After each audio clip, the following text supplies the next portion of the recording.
আপনি ইনকিলাব বললে সারা বিশ্বের মানুষ বুঝতে পারে যে এখানে কোনো অন্যায় হচ্ছে, এই জায়গায় বিপ্লব হচ্ছে। ইনকিলাব জিন্দাবাদের পাশাপাশি বিপ্লব দীর্ঘজীবী হোক, ইনকিলাবের বাংলাটাও জানা দরকার।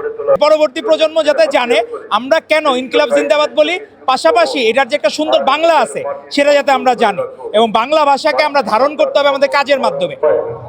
ধন্যবাদ আপনাকে। আমাদের আসলে বাংলা ভাষায় অনেক বিদেশি শব্দ চলে আসছে, তো সেই জায়গাগুলো আমরা ছোটবেলায় যখন বাংলা ব্যাকরণ বই পড়তাম, আপনি দেখবেন চা, চিনি এগুলো হলো চাইনিজ শব্দ। আমাদের যে রিক্সা, এটা জাপানিজ শব্দ। এখন রিক্সার কি বাংলা, এটা আমাদের জানা নাই। তো কিছু কিছু বিষয় আছে যে সেই সময় বিশ্বের কাছে যখন দেখানো দরকার ছিল, 24-এর গণ অভ্যুত্থানের সময়, তারা তো ইনকিলাব শব্দটার সামনে অনেকে অবগত, কারণ এটা ফার্সি শব্দ। আর ফার্সি হলো উর্দু, আরবি, এগুলোর অনেক শব্দ ফার্সি থেকে এসেছে। তো সেই জায়গায় ফার্সি শব্দটা হলো ইনকিলাব থাকার কারণে আপনি ইনকিলাব বললে সারা বিশ্বের মানুষ বুঝতে পারে যে এখানে কোনো অন্যায় হচ্ছে, এই জায়গায় বিপ্লব হচ্ছে।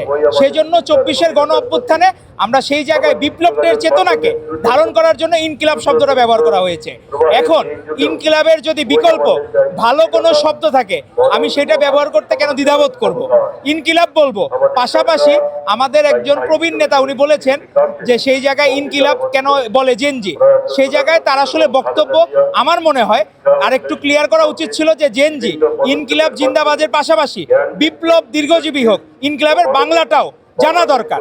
এখন সেই সেন্সে হয়তো বা উনি বলেছেন, কারণ যেটার সুন্দর বাংলা আছে সেটা বর্তমান প্রজন্ম জানে কিনা।